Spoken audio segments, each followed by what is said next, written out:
Welcome back. You're watching Network Africa, coming to you live from Lagos, Nigeria. You can find all our top stories on our websites, channelstv.com and on youtube.com/channelsweb. Please visit m.channelstv.com to view us live on your mobile device from wherever you are in the world, and you'll be live onto us. You can also download the Channels TV app for Android, iOS and Windows phones from their respective stores. Well, the Nigerian government says it will continue to strengthen her relationship with Cameroon to end cross-border crimes, including terrorism. The National Security Advisor, Major General Babangana Monguno, retired, made the pledge at a joint security meeting with the Cameroonian government in Abuja, where he emphasized that Nigeria places much importance to the collaboration.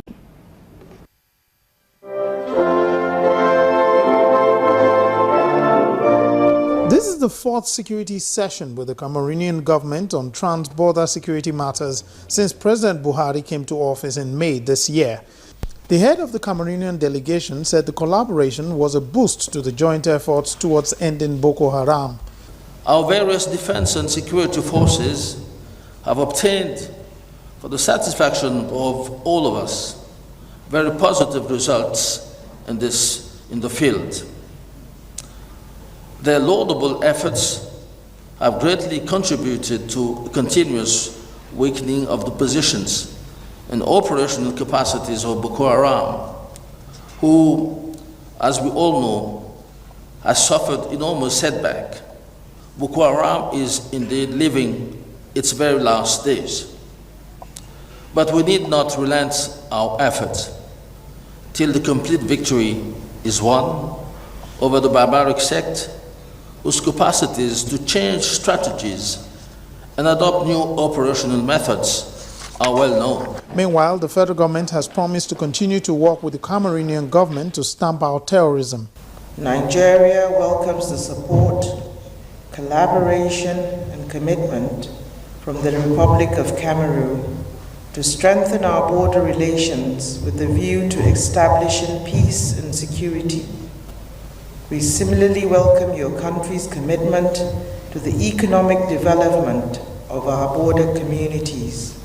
Immediately President Buhari was sworn in, he underlined the significance of tackling insecurity with the collaboration of our immediate neighbors and indeed the international community.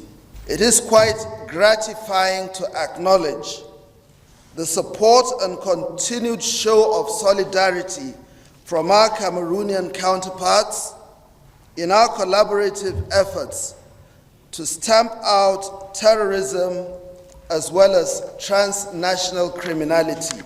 Since the multinational task force started operation in June, the frequency of attacks from the Boko Haram sect has reduced. Security experts say this multinational collaboration could reduce criminality across the border. Meantime, Chad's National Assembly has extended a state of emergency in the Western Lake Chad region by 4 months following a double attack by Boko Haram militants that killed some 12 people. The state of emergency will end on March the 22nd, 2016. The initial emergency was authorized on November the 9th and was set to last 12 days. Chad has helped force Boko Haram to cede territories earlier this year, undermining the Islamist group's 6-year campaign to carve out a Nigerian caliphate. The rebels have since ramped up attacks in remote border areas around Lake Chad. Oil-producing Chad is a key ally in the fight against the terrorist group across West Africa, playing a central role in offensives on Al-Qaeda-linked groups in Mali and Boko Haram in neighboring Nigeria. Well, the tale of horror continues in Burundi as the political violence and the shrinking economy worsens poverty and hunger across Burundi. Reports also say that the thousands of people are internally displaced and unable to get help.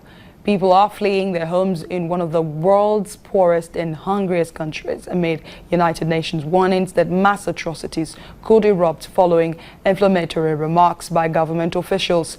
Refugees International says many displaced people are scared of being identified, fearing their lives are in danger for supporting or being perceived to support the political opposition. Well, there have been violent clashes between protesters and security forces in the capital Bujumbura and a series of targeted killings since President Nkurunziza's third-term bid.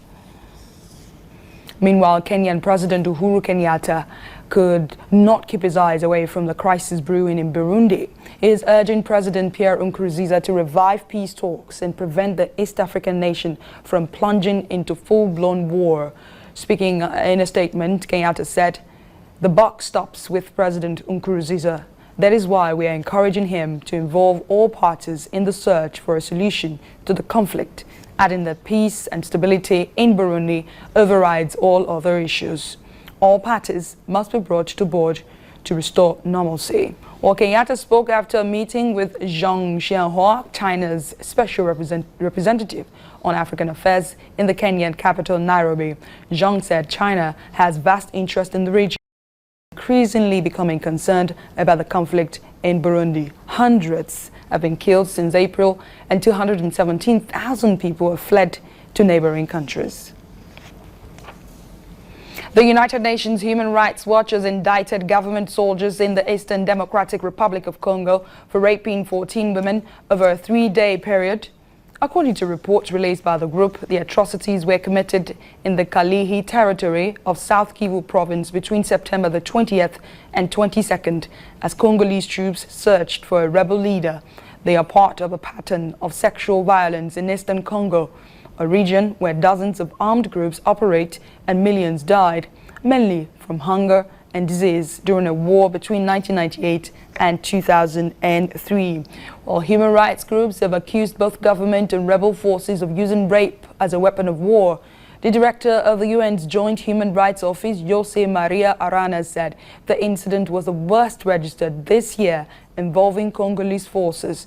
And reacting to the allegations, government spokesman Lambert Mende said he was not aware of the specific charges in the report, but accused the UN office of maligning Congo by publicly airing the information instead of presenting it to the judicial authorities.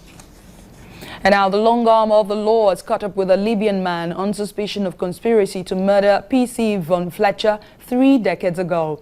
25-year-old PC Fletcher died after being shot while policing a demonstration outside the Libyan embassy in London in 1984. Scotland Yard described the arrest of the man in his 50s as a significant development. He was detained on Thursday morning in southeast England and is now in custody. He is also suspected of money laundering offences.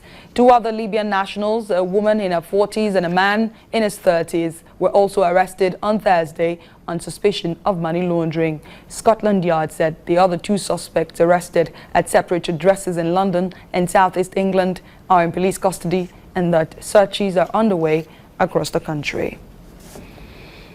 Let's take a break on Network Africa. When we come back, Ethiopia's first all-female crew set to fly from Ethiopia's capital Addis Ababa to Bangkok. Find out what this means to the women after the break.